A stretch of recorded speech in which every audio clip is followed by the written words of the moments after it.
Hey, it's Angelica, and this is Millennial Moment. This is the Galaxy Z Flip 7 and the Galaxy Watch 8 from Samsung. I'm just going to be doing an unboxing today. Now, for those of you who have regularly subscribed to my channel and kind of saw me drop off the face of the earth, I'm not going to belabor the point too much beyond just saying that there were reasons why I walked away from doing this consistently. I had a really, really nasty health scare, and it really put a lot of different things into perspective for me, and I started reprioritizing what I felt mattered most in life. And shortly after that, I actually had some really great news. I got pregnant and had a little one, who is now just about 5 months old. And I started re-examining again, was this something that I maybe wanted to come back to? And the answer was yes, because I always really enjoyed it. The issue is, I can't really do it on much of a consistent basis, but I am still going to do it because it's fun. It's just going to be very, very occasional. So with this unboxing, the first thing that I noticed was that the Z Flip 7 actually comes in a pretty boring box. It's nothing like some of the previous iterations that we've seen with the Galaxy series. This, it's just kind of lackluster. There's not really a lot of color on it. We used to get, metallic siding on the boxes. It kind of even looks like the black is washed out on this, and I'm not really sure what the reason for this is. Maybe because they were looking to make it more eco-friendly. Maybe, any number of reasons could be true. But the point is, this is a little bit disappointing for what is supposed to be a premium product that you're getting into. The watch is maybe a little bit better, but, still kind of lackluster. It feels like with this little tab at the top is something I could just, pull off of any regular shelf at a store. It doesn't scream premium to me from the box alone, and that's unfortunate because these are pricey devices. Now, being in Canada, there were some pretty major discounts with the pre-order deals that existed this year. And in fact, it was probably for the first time in a long time, better than the deals that we saw in the United States. That's wild to me. I don't think we've ever really seen very many instances where our pre-order deals, or any deals, frankly, are better than what you see in the States. But anyway, here we are. So I think we'll start off with the Flip 7. And just get some first impressions through this unboxing together. So I'm going to remove this tab here. And the bottom one as well. Put that away. It does not need to be there. Okay, so I did get this in the color Blue Shadow, and that's absolutely stunning. I actually don't think that what I'm capturing on the Flip 5 that I'm using for filming right now is really doing it justice. Seeing it in person, there's a lot of dimension to this blue, and it's actually reminding me a lot of the Samsung Galaxy S22 that I had in green, just because of all of the different shades that you pick up. Obviously with this being a blue shade, totally different, but similar vibe because of that kind of metallic feel and hue. It's deeper. I feel it's bold. It's a bit of a departure from the pastels that we've been seeing in recent years. So I quite like this. So here as well, you're just going to see, the usual. Let's check out what is in this package. Yeah, so nothing to get too excited about. You've got your SIM tool here. And I'm not exactly sure how they have this wrapped up this time. It looks like you can just pop this open. There we go. Yeah, you have your quick start guide here. And a charging cable. Again, like I said, nothing really that exciting. It does look like the packaging has slimmed down yet again this year, which again really makes me feel like they did this whole washed out colors business for eco-friendly reasons. But to me, it's like, again, with a premium product, you really want to excite your customers, and this does not scream excitement to me until I open the box. And thank God for, again, that color. Otherwise, I still probably wouldn't be too jazzed about it. So why don't we start with the inner screen cover. This is actually a really different feel as well from what we usually see. Not sure if you can see that as I'm moving the sticker around. You can see the adhesive is actually only on the edges. We don't have that super satisfying peel that you might get with other screen covers now. I don't know if this has maybe become standard for them or not, but a bit unusual for me based on other products that I've lifted screen covers off of. I'm going to put that back on briefly just because I do not have a case on it quite yet.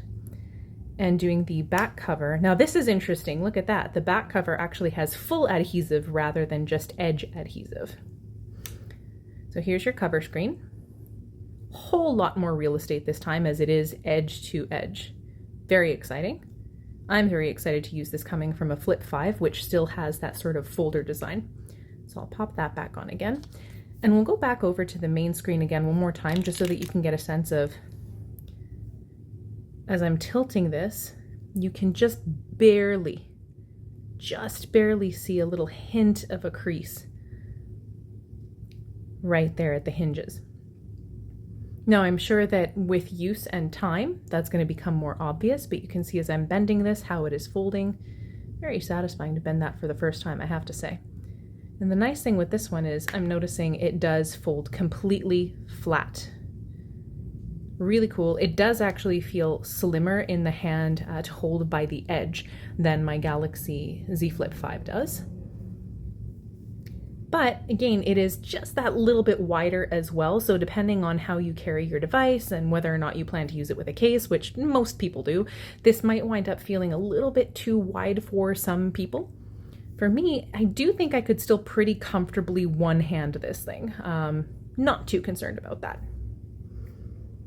And actually you can see, if you get in really close here, oh, let's see if I can refocus for you. There you go. So just at this edge here, there actually is a pre-applied screen protector. So just be mindful of that. There you go. Maybe that can show you a little bit of the raised edge there. Yeah, perfect. Okay, so we're going to close that up. Again, in terms of general feel and handling, this is really nice. It's got a lovely weight to it. It does feel like a premium product, and it does give me that, you know, new device excitement just holding it this way.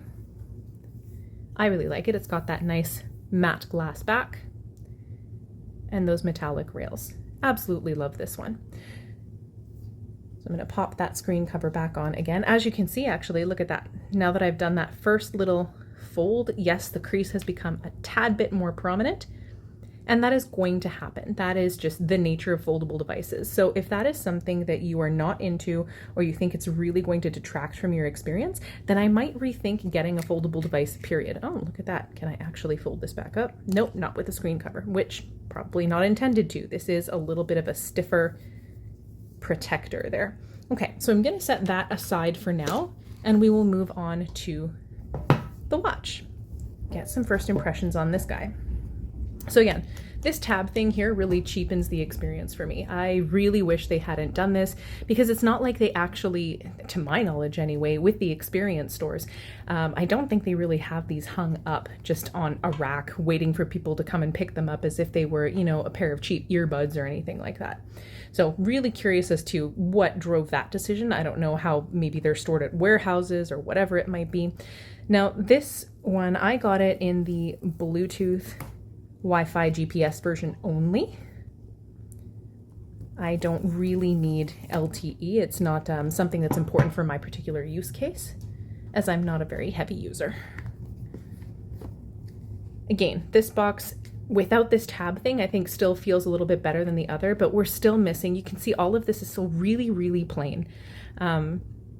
I wish that they had taken advantage again of using, you know, highlighting even the Samsung logo with a little bit of, you know, silver foil or something like that would have been really nice, just to kind of highlight again the color that you've chosen. It would be kind of cool to see a foil finish with black or even raised lettering if you chose the graphite version, for example. That would be really nice. It's one little detail that adds to that premium feel.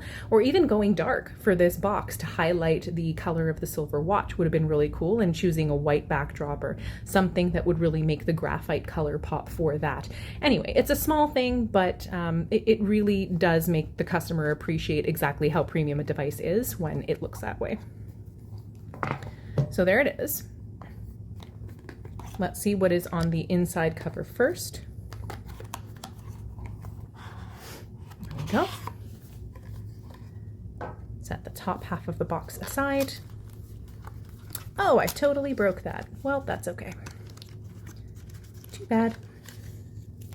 Okay, so once again, quick start guide, that's the French side. Interestingly, I can't see the English side unless this whole thing is French potentially. Oh no, the English side is on the reverse here. So 2 sides if you're in Canada, English and French. Put that aside for now. And what else is in this box? Everything is pretty tightly packed in here with extra padding. Again, interesting choice. And I have to open both ends just because everything is so tight in here to try and remove them from both sides. There we go. So here is your little charging puck as well. Let's open that up. There you go. Pretty standard charging puck.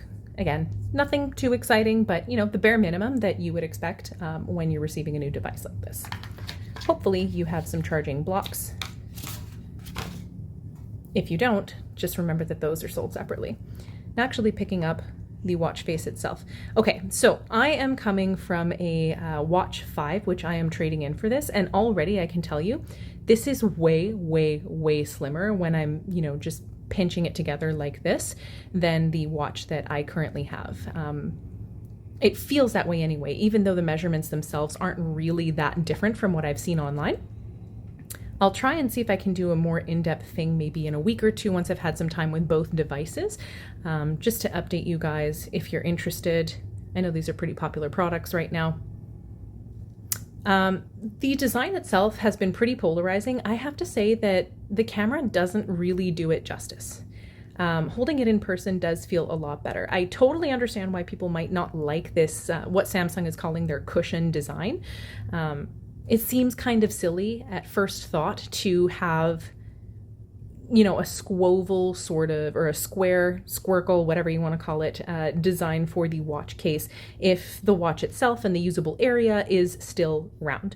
The reason why so many people came to Samsung for a smartwatch in the first place was because they appreciated that round design versus a lot of the rectangular stuff that you see. But having this, many people will be criticizing the fact that, you know, this could have been, if they chose a more rectangular or square design, it could have been more usable space for the screen and higher legibility. Now, as a girl who's got pretty thin wrists, I'm interested to see how flush this is going to sit. Like you can see already putting this on here, that pretty well takes up my entire wrist. And if it doesn't sit terribly flush, it's going to look a bit ridiculous, but you know, that could just be something I need to get used to. Again, this already is sitting a little bit more flush this way. I'm interested to see with this new lug system that they have designed, whether it will sit more flush on my wrist, because the current Watch 5 that I have doesn't actually sit perfectly flush on me. No matter what bands I use, it kind of floats around because my wrists are just a weird shape, I guess, for these sorts of devices.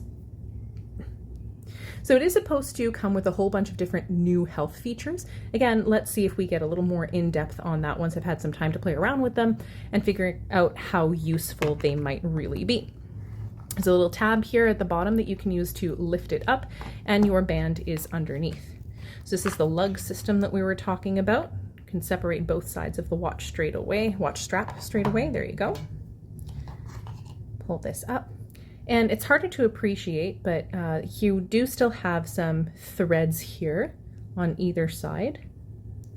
Some people might like that. I actually prefer a completely plain band, but again, takes all sorts, I suppose. So I'm just going to snap these in and see how it fits.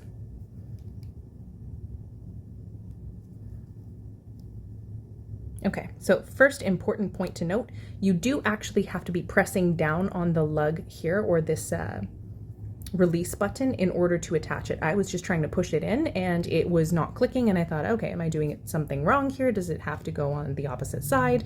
Obviously not, because people will wear their watches differently depending on what hand dominance they have. So we're gonna go again. We're just gonna hold down that lock and pop it in. Oh, if it'll stay. There we go, much better, much more secure once it's on there. Okay, in terms of whether or not it actually sits more flush, I gotta say the band actually feels like it's a lot tighter than the previous ones that I have used, whether Samsung or third party. But there you go. Actually, you know what? It feels really secure once it's on, and it doesn't look quite as ridiculous once you actually, zoom out a little bit. I mean, I would say this definitely still feels like something a little bit more toward oversized for somebody who has smaller wrists like me. But on most people, it's probably going to look pretty proportional. It'll look normal.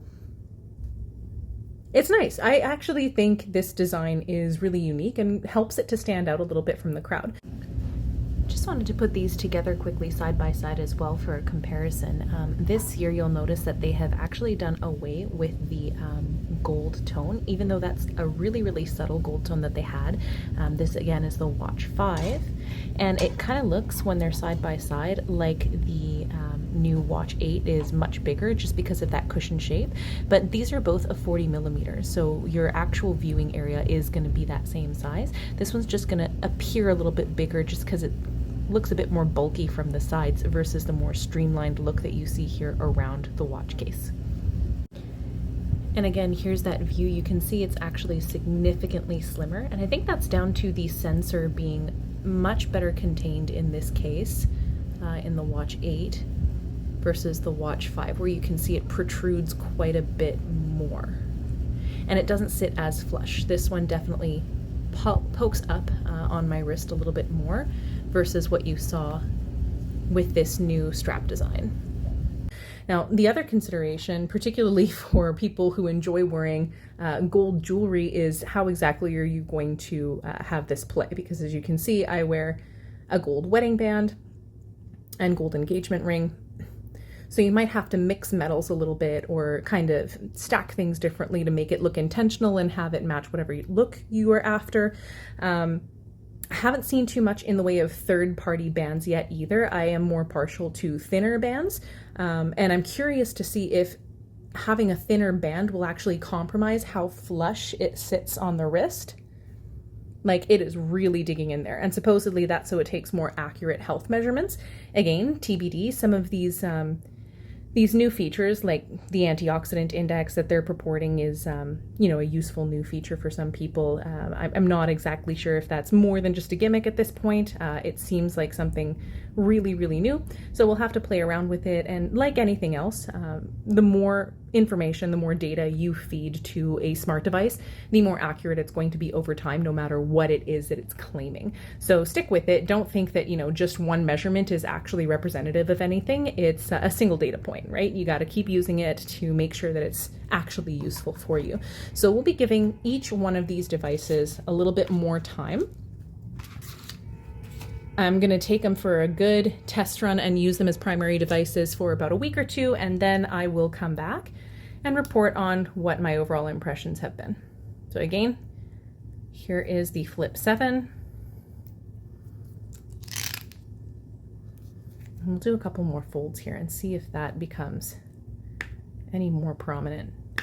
That snap actually is really satisfying too. It clicks shut in a really different way than I'm used to with some of the other ones I've had. Yeah, so the crease does show up just a tiny bit more, but honestly, like coming from older generations, it is almost imperceptible, and even running my finger over it, I do not feel the crease right now at all. Not at all. Whereas on my Flip 5, I can feel the ridges where the hinge is. I don't feel anything right now. That might change with time. I guess we will find out, and I'll report back. We're going to take this off.